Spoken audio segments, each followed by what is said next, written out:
জাহিদ খান all exam helper নামে একটা Facebook ID হতে কিছু পোস্ট করা হয়। যেমন আমি যদি সেই পোস্টগুলো উল্লেখ করি, যেমন আগামী 15ই সেপ্টেম্বর 47তম বিসিএস প্রিলিমিনারি পরীক্ষা অনুষ্ঠিত হবে। যাদের 100% কমন অরিজিনাল কপি লাগবে তারা ইনবক্স করুন। এটিও নিয়োগ পরীক্ষায় কারো হেল্প লাগলে ইনবক্স করুন। প্রাথমিক শিক্ষা অধিদপ্তরের সহকারী উপজেলা থানা শিক্ষা অফিসার এটিও পদের এমসিকিউ পরীক্ষার সময়সূচি প্রকাশ। 100% প্রশ্ন কমন দিব। যাদের জবটা লাগবে তারা ইনবক্স করুন। এইরকম কিছু ফেসবুক পোস্ট পিএসসি দৃষ্টিগোচর হলে বিষয়টি আমাদের ঊর্ধ্বতন কর্তৃপক্ষকে অবহিত করেন। অবহিত করার পর আমরা নির্দেশিত হয়ে এই ফেসবুক আইডি গুলো আমরা মনিটর করতে থাকি এবং মনিটর করাকালীন সময়ে একজন আসামিকে আমরা গ্রেফতার করি এবং তার মোবাইল ফোনে এই ফেসবুক আইডি এবং তার যে বিজ্ঞাপনগুলো যে প্রচার করেছে সে সংক্রান্ত আমরা তথ্য পাই এবং তাকে আমরা আমাদের হেফাজতে নিয়ে আসি।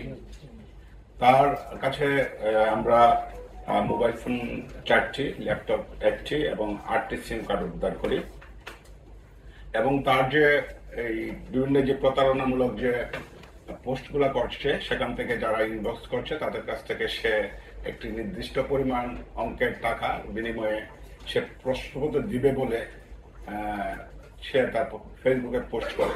কিন্তু পরবর্তীতে দেখা যাচ্ছে সে ওই প্রতারক চক্র ওদের কাছ থেকে যারা প্রশ্নপত্র নিতে চায় তাদের কাছ থেকে টাকা নিয়ে তাদেরকে ব্লক করে দিচ্ছে। এই বিষয়ে আমরা পিএসসি কর্তৃক নির্দেশিত হওয়ার পর পিএসসি কর্তৃপক্ষ অলরেডি আমাদের সাথে যোগাযোগ করেছেন এবং তারা বাদী হয়ে একটি মামলা করবেন। মামলাটি প্রক্রিয়াধীন আছে। আমরা এই চক্রের সাথে আরো কেউ জড়িত আছে কিনা সে বিষয়টি আমরা খতিয়ে দেখছি। যদি আরো কেউ জড়িত থাকে তাহলে আমরা তাদেরকে আইনের আওতায় নিয়ে আসবো।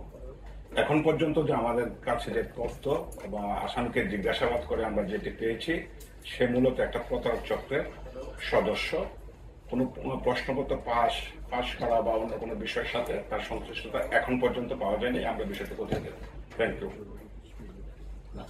আমরা তার যে বিকাশ বা নগদ যে স্টেটমেন্ট এটাতে প্রায় 2 লক্ষ টাকার মতো তার লেনদেন তথ্য পাওয়া যাচ্ছে। আরো তার কোনো ধরনের বিকাশ অ্যাকাউন্ট বা অন্যান্য কিছু আছে কিনা সেই বিষয়গুলো আমরা তদন্ত করে বলা যাবে।